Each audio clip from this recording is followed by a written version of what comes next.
Perintah Panglima TNI, prajurit jaga kejaksaan di seluruh Indonesia, bagaimana implementasi perintah ini? Apakah bisa berdampak pada proses penegakan hukum di masa mendatang?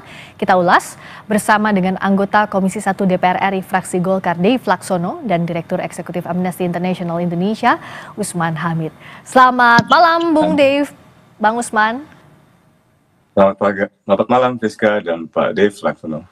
Selamat malam, saya ke Bung Usman dulu. Sebenarnya apa kekhawatiran koalisi masyarakat sipil soal TNI yang berjaga di kejaksaan? Apa sih sebenarnya yang bisa jadi dampak yang tidak diinginkan?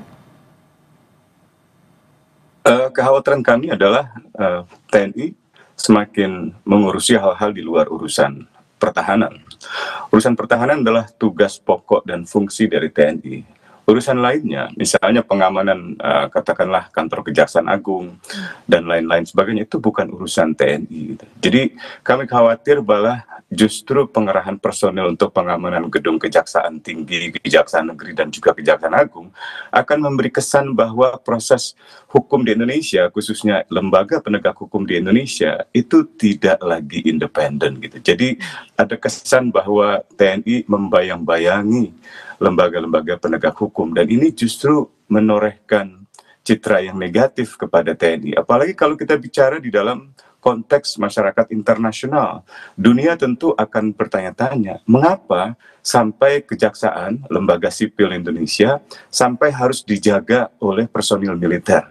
Itu hal yang tidak normal, kecuali di negara-negara junta militer, misalnya di Myanmar, atau misalnya di Thailand pasca kudeta militer, atau misalnya di Mesir pasca kudeta militer setelah dipimpin oleh jenderal misalnya LCC. Jadi saya kira kami berharap sekali bahwa pengerahan personel TNI hanya untuk urusan-urusan pertahanan. Tentu saja ada urusan-urusan di luar perang, tetapi bukan juga urusan untuk memberikan pengamanan perlindungan kepada institusi kejaksaan. Bukankah itu peran polisi misalnya? Di mana peran polisi sebenarnya? Bung Usman, kalau misalnya Kadis Penat bilang bahwa ini adalah kerjasama rutin TNI dan Kejaksaan, begitu pula dengan pihak Kejaksaan Agung bilang ini adalah kerjasama begitu antara TNI dan Kejaksaan. Kontekstual atau tidak sih kalau bicara soal pengamanan? Sama sekali tidak.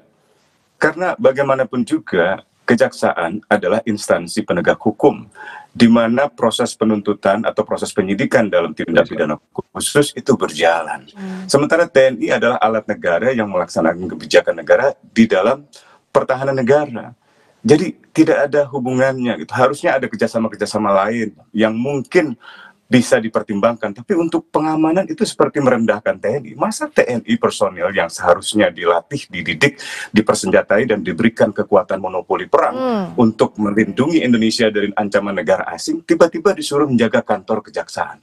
Mengapa tidak ada pengoptimalan misalnya petugas keamanan biasa seperti Satpam, atau kalau di tingkat tertentu ada misalnya ancaman pidana atau ancaman keamanan yang lebih serius, mengapa tidak kepolisian?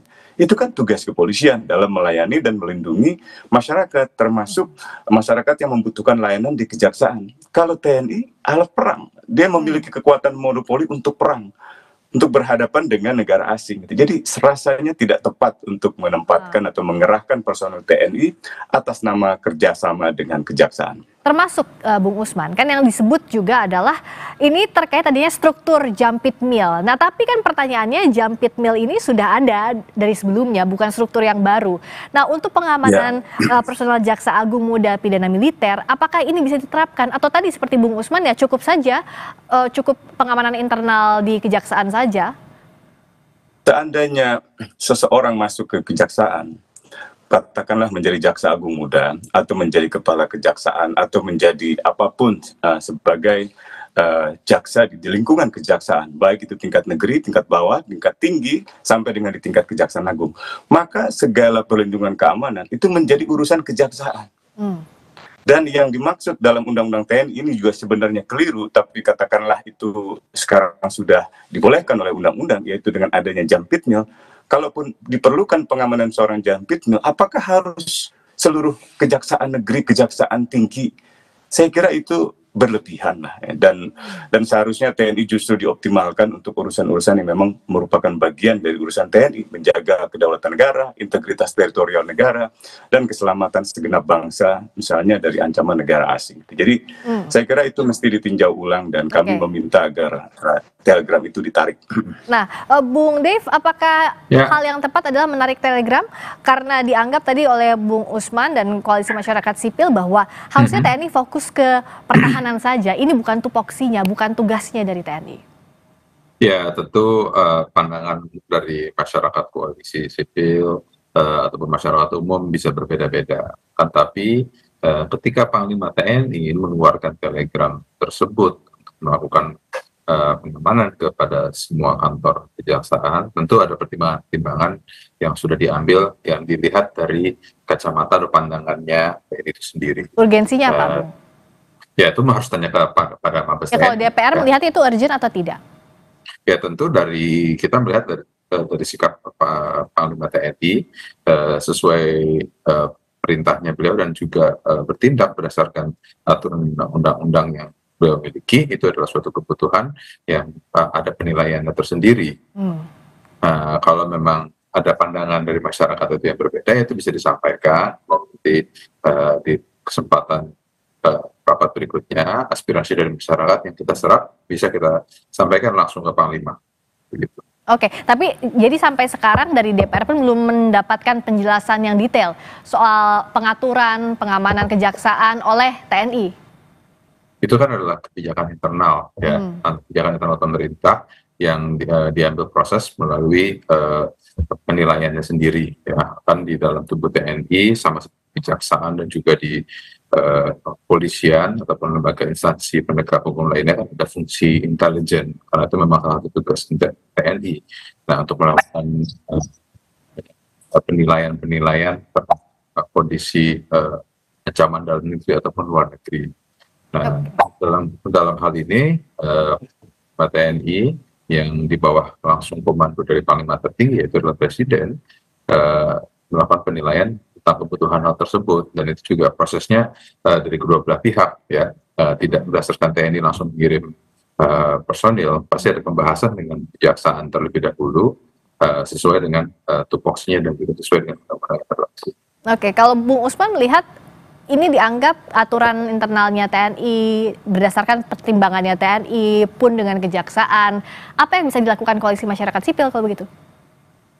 Ya, pertama ini bukan kebijakan internal. Kalau misalnya pengerahan personel militer di dalam tangsi-tangsi militer, di dalam lingkungan satuan-satuan teritorial militer, misalnya untuk Angkatan Darat di Kodam, atau misalnya di Korem, di Kodim, Koramil, itu tentu merupakan kebijakan internal, atau misalnya di lapangan udara, atau di Armada Barat, Armada Timur, dan seterusnya. Tapi kalau sudah masuk ke ranah publik seperti misalnya kejaksaan, maka itu bukan lagi kebijakan internal, dan karena itu pengerahan personil semacam ini tidak bisa begitu saja dilakukan oleh Panglima. Seharusnya, ya, ini dalam undang-undang yang lama itu persetujuan politik dari Pak negara. Kristo, mungkin sedikit penegasan saja Pak terkait dengan maaf, kejadian ada ini. kesalahan komunikasi. Bagaimana kronologi, kemudian berapa jumlah korban, baik sedang dari diperbaiki suaranya. Sebelum kita kembali lagi ke Bung Usman dan juga Bung Dave, oke? Sekarang saya kembali lagi, Bung Usman sudah bisa dengar suara saya ya sekarang? Sudah. Oke, siap. Silakan dilanjutkan, Mas. Ya, jadi tadi saya katakan ini tidak bisa dilihat sebagai kebijakan internal karena bukan pengerahan personil di lingkungan satuan-satuan teritorial militer, bukan di Kodam, Korem, Kodim dan seterusnya, bukan juga di Lanut, lapangan udara, atau di Armabar, Armatim di dalam lingkungan militer. Ini pengerahan personil ke lingkungan publik di dalam institusi publik, institusi umum seperti kejaksaan yang melayani masyarakat dalam konteks misalnya pengaduan atau pelaporan tentang kasus pelanggaran HAM berat atau kasus-kasus misalnya tindak pidana khusus lainnya seperti korupsi. Jadi itu tidak tepat sama sekali. Gitu. Dan yang kedua adalah mekanisme pengerahan personilnya. Dalam Undang-Undang TNI yang lama, setiap mekanisme pengerahan personil TNI harus merupakan keputusan politik negara. Artinya ada keputusan pemerintah yang disetujui oleh DPR, misalnya dalam bentuk undang-undang. Tetapi dalam undang-undang yang baru memang dimungkinkan lewat peraturan pemerintah, tapi itu tetap akan memerlukan misalnya ketersediaan anggaran, masa waktu operasi atau masa waktu pengerahan personel. Dan itu seharusnya dikonsultasikan kepada DPR. Dengan demikian, maka setiap pengerahan personel TNI berada dalam kontrol sipil, berada dalam kontrol misalnya pemerintah dan DPR. Itu yang sebenarnya kami harapkan, dan kami berharap dalam sidang DPR berikutnya Komisi 1 bisa menanyakan apa urgensinya, apa signifikansinya dari pengerahan personel tersebut. Kalau memang untuk pengamanan Jampit Mil, mengapa begitu banyak? Mengapa harus sampai ke Kejaksaan Tinggi? Mengapa harus sampai di seluruh lingkungan Kejaksaan Negeri? Itu artinya di seluruh kabupaten dan kota. Dan itu memperlihatkan Indonesia seperti ada dalam keadaan darurat militer. Ini yang saya kira harus dicegah. Jadi kalau kita mau mengundang kerjasama investasi asing, memastikan bahwa mereka akan mendapatkan layanan birokrasi yang baik, layanan kepastian hukum yang baik, dengan begini justru memunculkan tanda tanya, apakah Indonesia dalam keadaan normal atau dalam keadaan darurat? Jadi ini yang saya kira harusnya disikapi secara hati-hati di dalam proses pengambilan keputusan. Demikian. Akan ditanyakankah tadi pertanyaannya Bung Usman di DPR di masa sidang nanti, Bung Dev? Ya, ini masukan dari Pak Usman tentu sangat baik. Kita sangat welcome. Pak Usman kan juga sahabat. Selain sahabat TNI juga sahabat Komisi 1 juga. Kita sering diskusi, sering terima masukan tentang berbagai macam hal.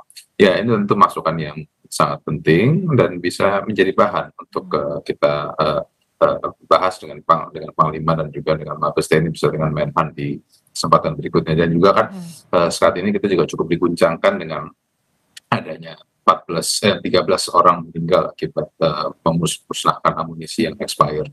Ya, ini hal ini yang bisa menjadi bahan-bahan untuk kita bahas di rapat berikut. Nah, Bung Usman, siapa yang bisa? Karena ini dikeluarkannya melalui Telegram, siapa yang bisa membatalkan aturan ini? Apakah ada desakan dulu dari DPR baru bisa ditarik oleh Panglima? Jikalau kalau misalnya tidak ada desakan apapun, kan ini bisa berjalan begitu saja. Toh TNI dan Kejaksaan tidak ada keberatan soal ini.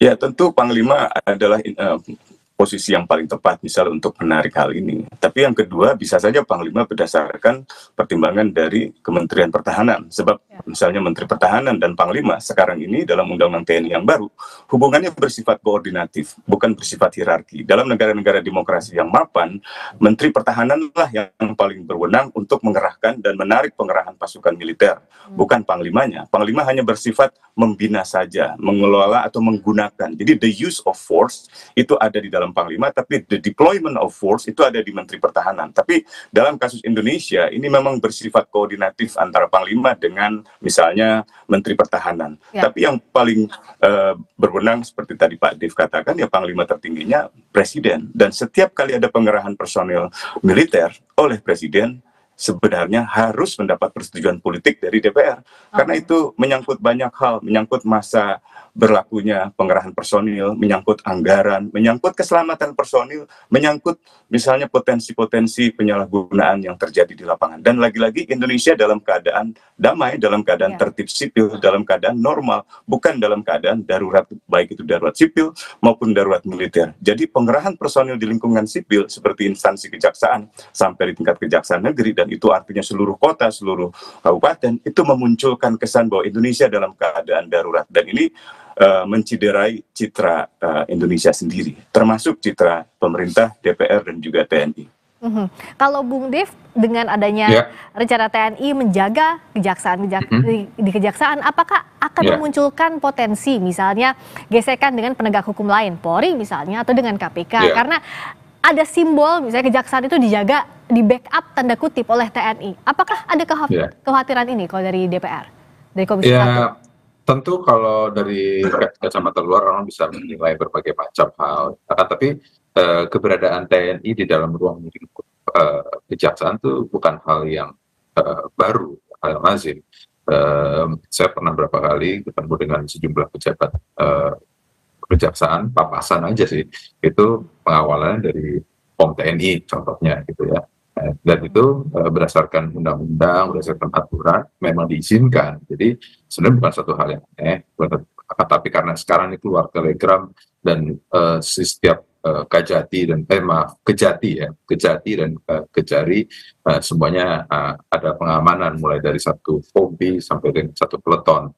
Nah, ya akan tapi ini juga sudah kembali sesuai dengan aturannya, dengan MOU yang dibuat, dengan juga di dalam undang-undang yang sekarang ini sudah diatur, dan landasan hukum itu sudah ada.